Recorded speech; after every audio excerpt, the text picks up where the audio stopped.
7h43 sur France Culture. Les matins de France Culture. Guillaume Erner. C'était il y a 80 ans en France, le droit de vote des femmes. On en parle avec vous, Ania Durovic, bonjour. Bonjour. Vous êtes chercheuse en sciences sociales, vous avez co-dirigé notamment un ouvrage qui va paraître en mai prochain aux presses universitaires de France, Citoyens et partis après 2022, éloignement et fragmentation. C'est tout de même assez étonnant parce que ce droit de vote des femmes est un événement central, décisif dans l'histoire des démocraties, et alors qu'on a l'habitude de célébrer beaucoup de choses, de commémorer énormément de choses, ces 80 ans ont finalement fait peu parler. Pourquoi, selon vous ?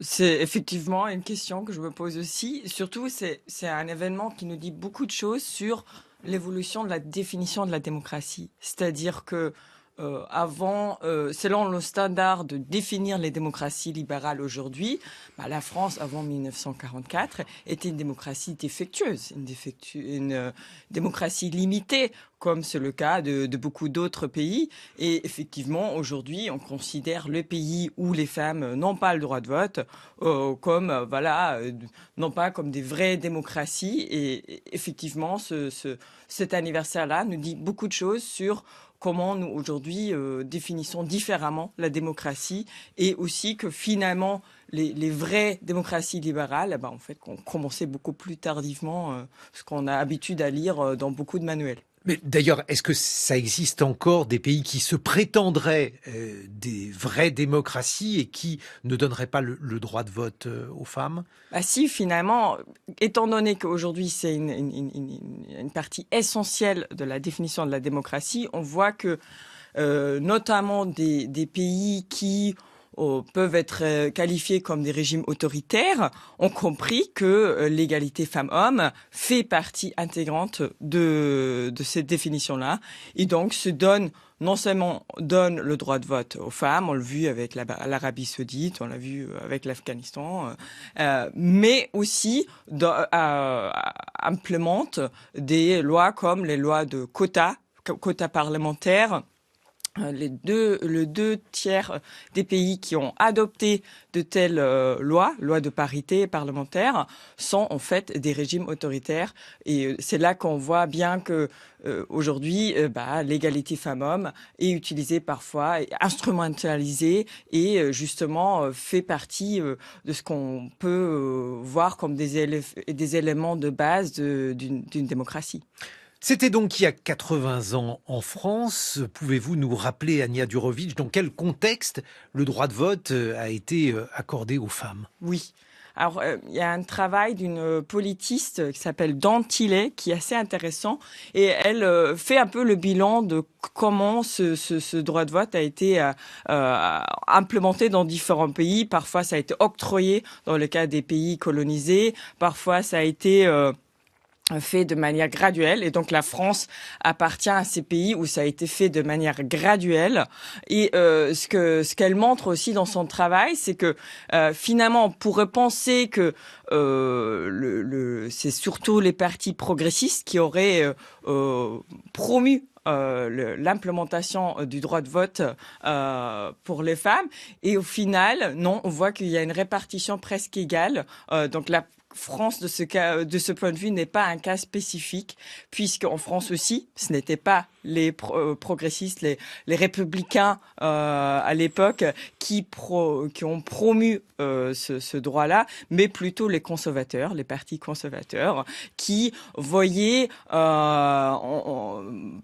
un nouveau électorat qui pourrait être électoralement un bénéfice pour eux, et inversement, les républicains, notamment les plus radicaux, on craignait que les femmes votaient plus en fonction de leur religiosité, en fonction de ce que leur dit le prêtre, etc. Alors qu'on sait très bien, à l'époque, il n'y avait pas de sondage, donc c'était une pure hypothèse. Mais cette hypothèse, justement, est-ce qu'elle s'est révélée exacte, si on a pu la mesurer, Ania Durovic, est-ce qu'à l'époque, les femmes étaient plus conservatrices? Parce qu'on va en parler longuement avec vous. C'est un sujet extrêmement important. Aux États-Unis, on parle de gender gap, la différence entre le vote des femmes et le vote des hommes. Alors à l'époque, que sait-on sur ce que l'on pouvait mesurer en différence de vote entre les femmes et les hommes? Oui. Alors, dans un premier temps, déjà, faut dire qu'ils votaient peu, hein. Ça a pris du temps qu'elles commençaient à voter, notamment à la même hauteur que les hommes. Mais ce qu'on sait, grâce aux travaux de la sociologue Janine Mossus-Lavo, c'est qu'effectivement, dans un premier temps, dans les années 40, 50, les femmes votaient de façon plus conservatrice que les hommes, ce qu'on appelle donc ce fossé genré traditionnel. Et puis ensuite, dans les années 60, surtout 70, ces différences se sont gommées, ont disparu petit à petit. Les femmes ont finalement participé à la même hauteur que les hommes lors des élections, en tout cas qu'on appelle souvent de premier ordre, présidentielle, législative.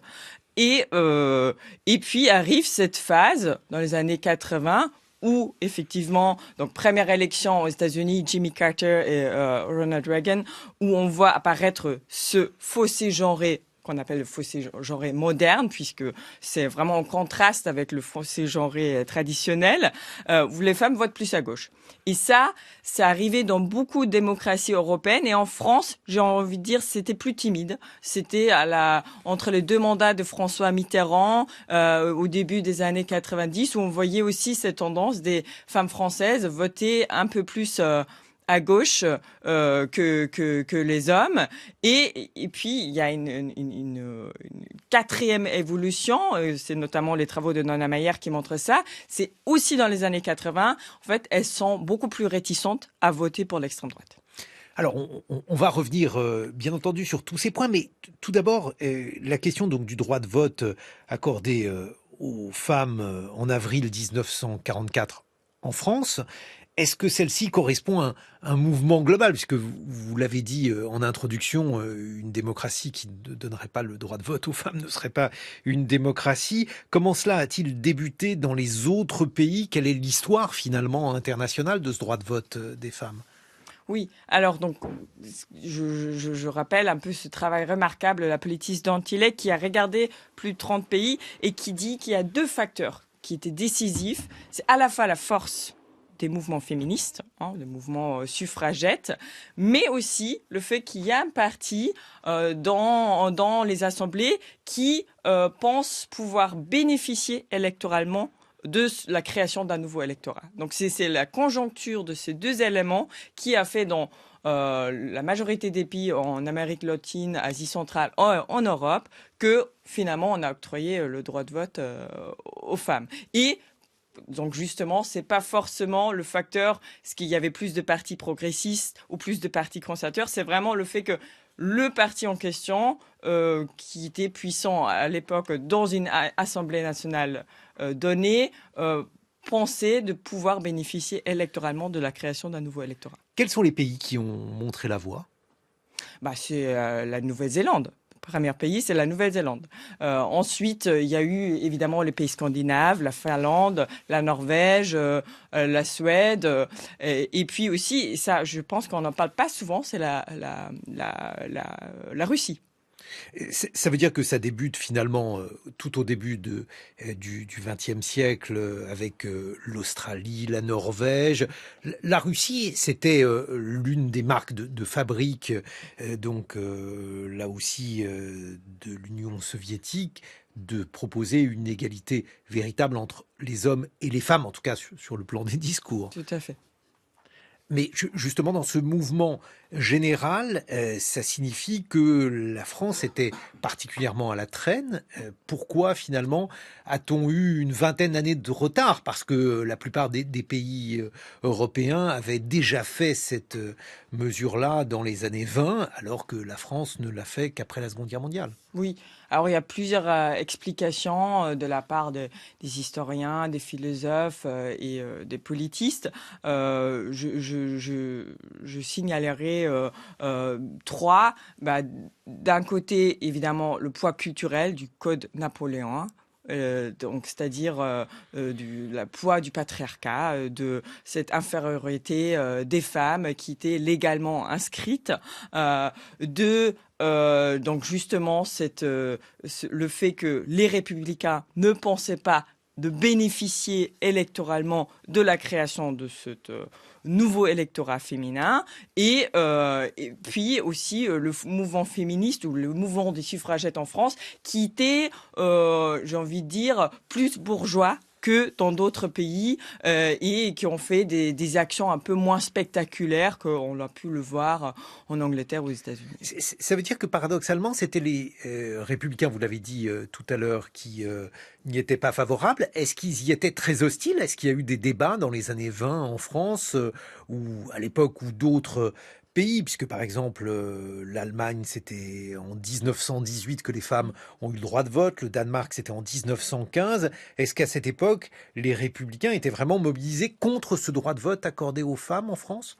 Oui, après, c'était certainement pas les seuls, hein. On a pu entendre beaucoup de choses de la part de différents hommes élus, c'est-à-dire que les femmes n'étaient pas aptes, qu'elles étaient trop émotives, qu'elles pouvaient pas distinguer l'émotion et la rationalité, que finalement leur place était à la maison. Donc oui, on a pu entendre beaucoup de choses hostiles. Et comme je disais au début, il y avait surtout cette hypothèse qu'elles allaient voter en fonction de leurs croyances religieuses et en fonction ce qu'on leur dit, ce qui est intéressant puisque finalement on a surtout pensé que les femmes ne pouvaient pas penser elles-mêmes, mais qu'elles allaient faire ce qu'on leur dit de faire. Ce qui veut dire aussi qu'il y avait un retard sociologique, puisque généralement la Première Guerre mondiale est présentée comme étant le moment où les femmes ont conquis en grande partie leur égalité sur les hommes.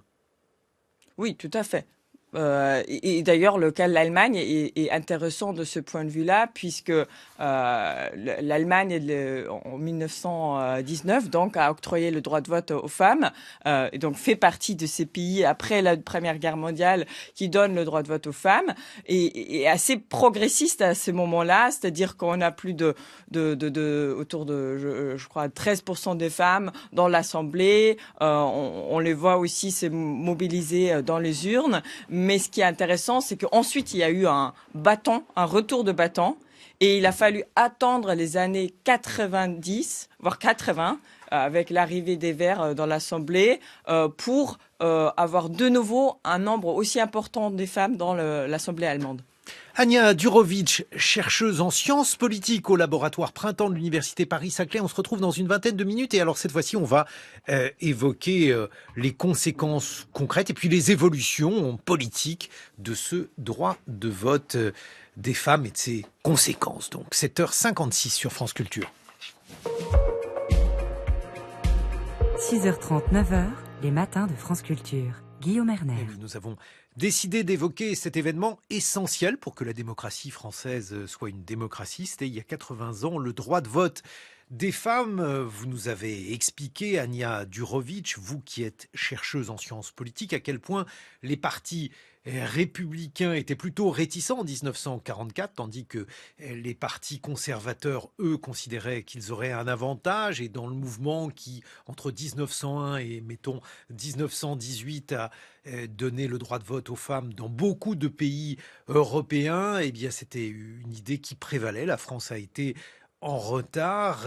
Aujourd'hui, cette question donc du gender gap, la différence du vote des femmes et des hommes est centrale dans les campagnes électorales. Mon camarade Jean Lémarie vient d'évoquer le Rassemblement national. Alors justement, sur le Rassemblement national, que sait-on dans la manière dont celui-ci attire ou n'attire pas les femmes sur ses candidats?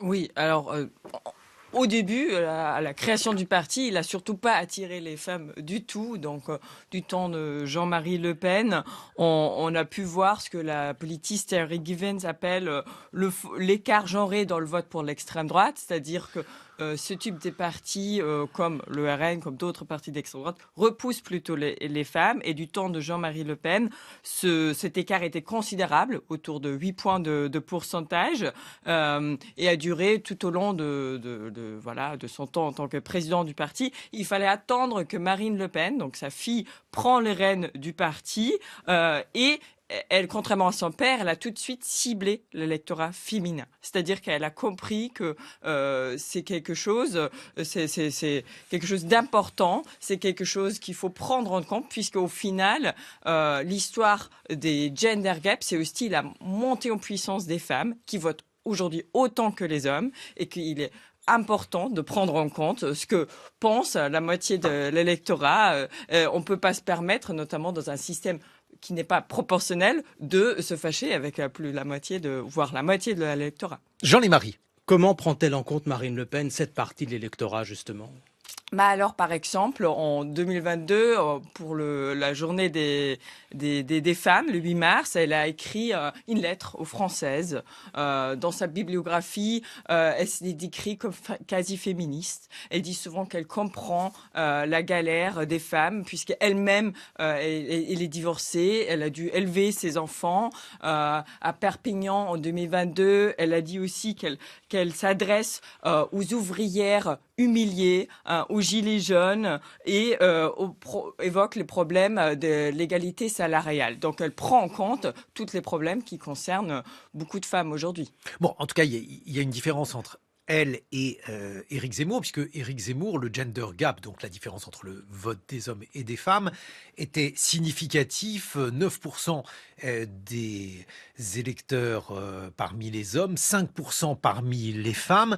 Il faut dire aussi qu'Éric Zemmour à un certain nombre de positions masculinistes qui n'étaient pas le cas. Alors j'allais dire que c'était pas le cas au Rassemblement national avant que mon camarade Jean Lémarie n'évoque les propos donc du candidat mahorais Saïd Ali Bouana Missi, qui lui fait preuve effectivement de masculinisme sur sa page Facebook. Est-ce que ça explique pourquoi le vote Zemmour n'a pas réussi à attirer autant de femmes que d'hommes ? Oui, clairement. Avec Nona Mayer, nous l'avons testé quantitativement.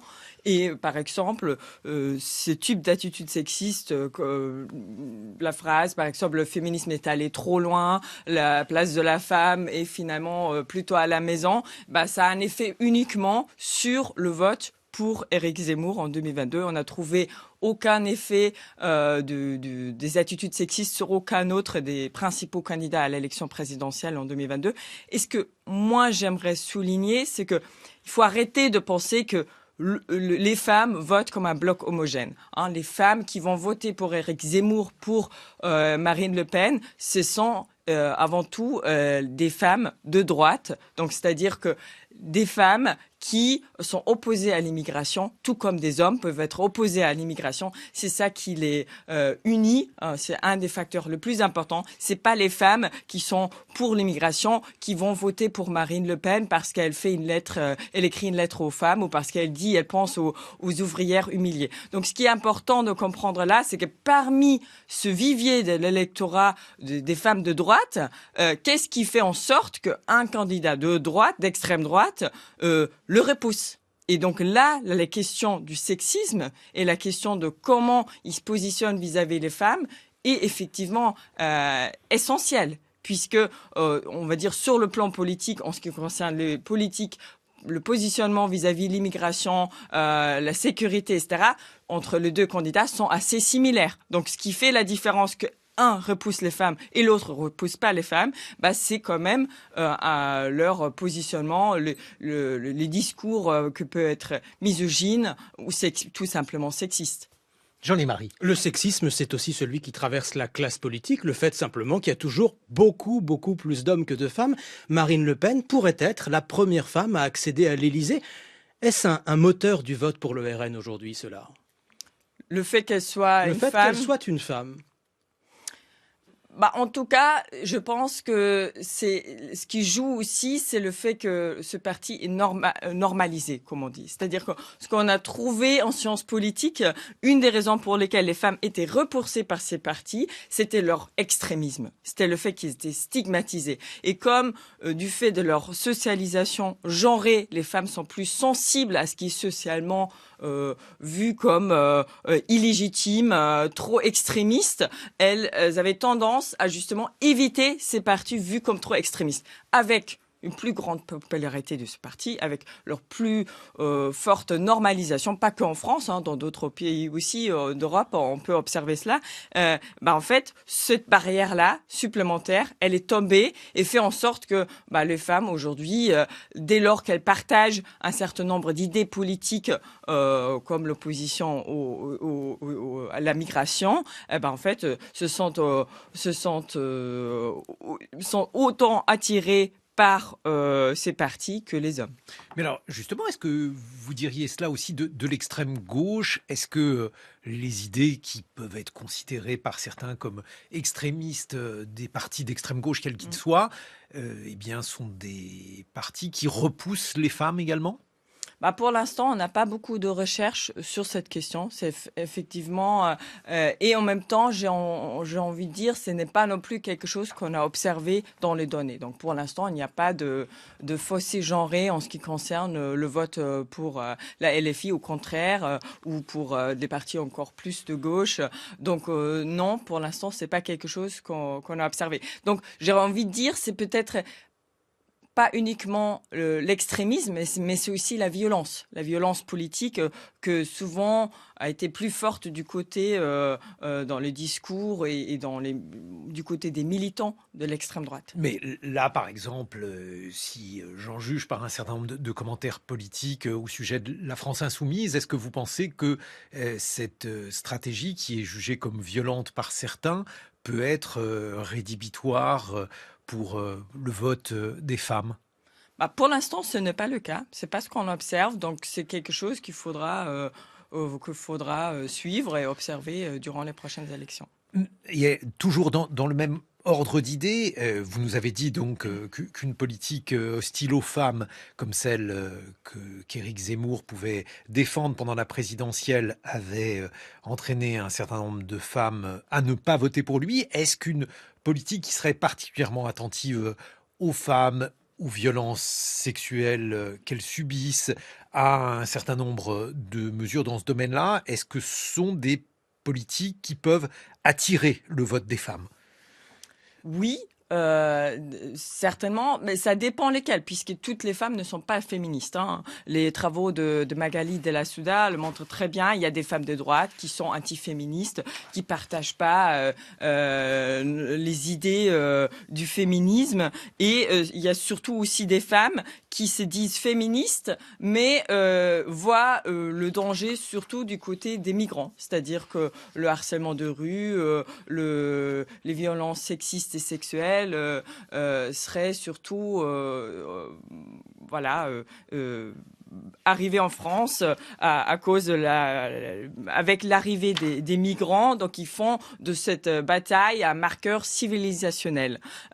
Ceci dit, alors est-ce que ça a un impact oui, mais ça dépend de l'angle d'attaque, j'ai envie de dire. C'est-à-dire qu'il y a des sujets qui fédèrent vraiment les femmes, c'est-à-dire la santé des femmes, les questions des déserts gynécologiques, les questions de soutien en ce qui concerne le care, hein, les crèches, les places en crèche. Et donc, il y a aussi l'égalité salariale. Et donc ça, ce sont des sujets fédérateurs avec lesquels on peut effectivement faire en sorte de attirer plus de femmes de droite.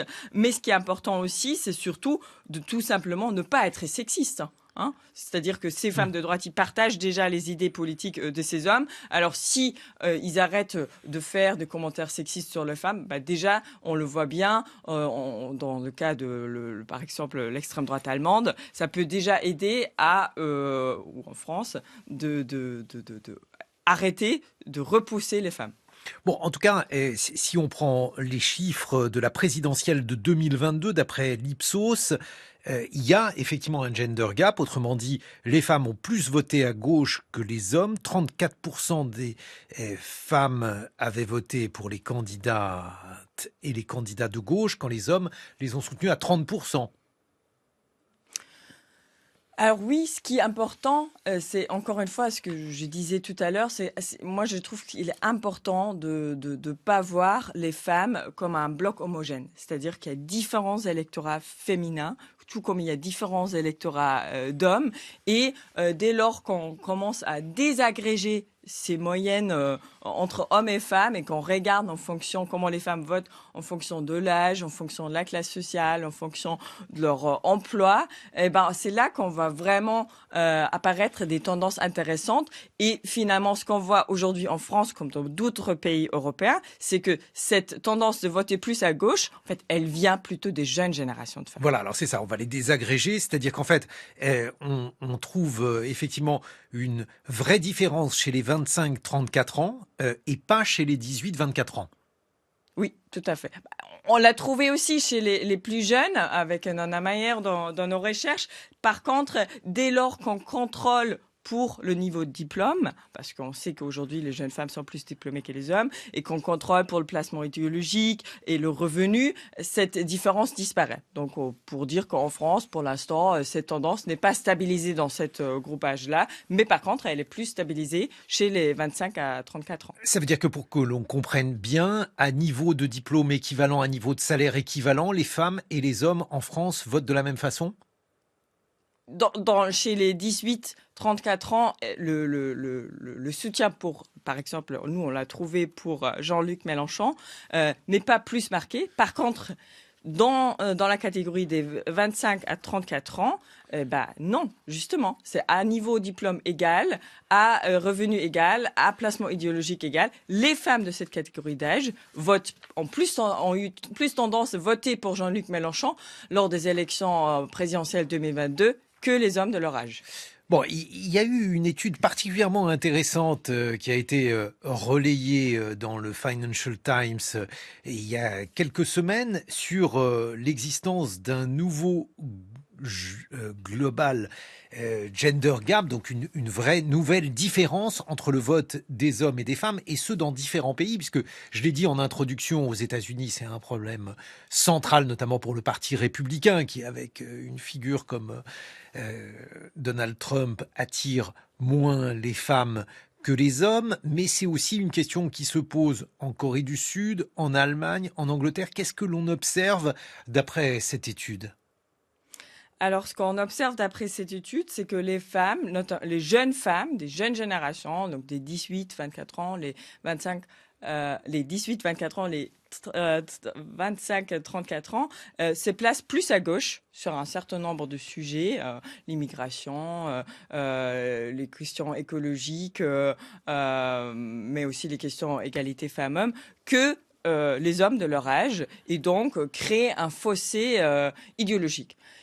Et c'est vrai que quelque chose qu'on a pu observer en Allemagne, donc mon collègue Ansgar Rude en Allemagne, il a effectivement montré qu'à travers le temps, on voit cette tendance des jeunes générations de femmes d'avoir un vote qui est plus marqué à gauche par rapport à leurs homologues masculins.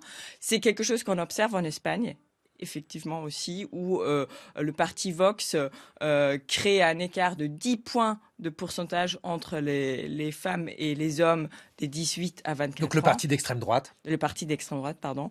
Et on commence aussi, avec l'étude que j'ai mentionnée, que j'ai menée avec Nona Mayer, on l'a vu en 2022 en ce qui concerne le vote pour Jean-Luc Mélenchon. Même dans le cas où les partis d'extrême droite, parce que ça c'est une tendance qui n'existe pas seulement en France, auraient tendance à prendre des femmes comme figure de proue. Et là, est-ce que ça a des incidences ?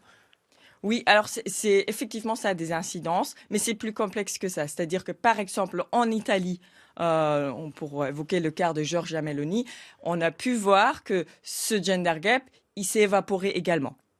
Et il s'est évaporé également parce que Giorgia Meloni, encore une fois, c'est cette stratégie, mettre une femme à la tête d'un parti qui, a priori, est extrémiste, mais l'image de la femme fait en sorte qu'il est plus lisse, qu'il a l'air moins extrémiste. Et surtout, Giorgia Meloni, elle aussi, elle avait un discours j'ai envie de dire pro-femme, mais on promouvoir une féminité traditionnelle en disant que je suis femme, je suis mère, je soutiens les mères.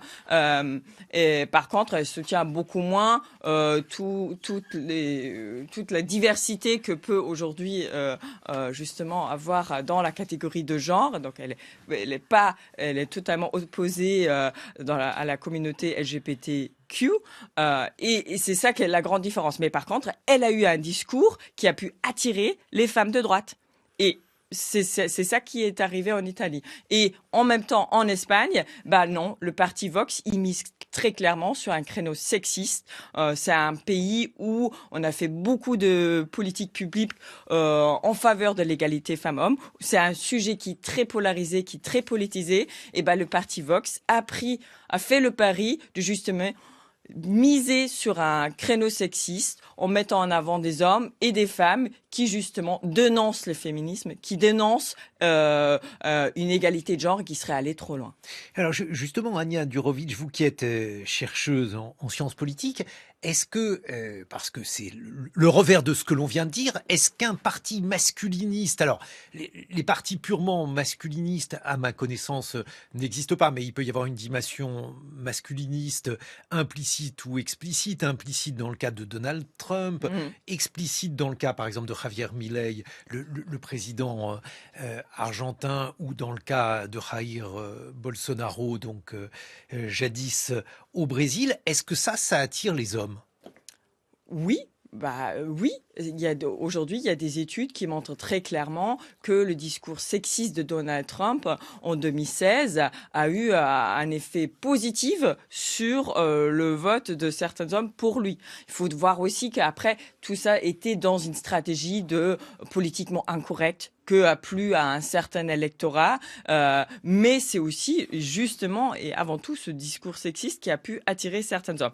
Cependant, ce qu'il faut dire aujourd'hui, pour dire aussi que les choses ne sont pas fixes et que ça peut changer dans le temps, c'est qu'aujourd'hui, Donald Trump, il refuse de se positionner ou de faire de l'IVG un sujet de sa campagne politique, son entourage, son équipe a remarqué que c'est un énorme sujet mobilisateur, c'est-à-dire qui mobilise les indécis, qui mobilise un électorat démocrate peut-être déçu, qui voulait plus voter, et donc peut effectivement susciter un gender gap énorme, mais aussi un vote de la part des personnes, aussi des hommes progressistes, qui sont pour l'IVG et qui voteraient contre Donald Trump, tout simplement parce que ce sujet est devenu ou pourrait redevenir central. Donc on voit très bien que même un Donald Trump qui a pu avoir autrefois un discours sexiste et misogyne, aujourd'hui, en ce qui concerne certains sujets d'égalité des sexes,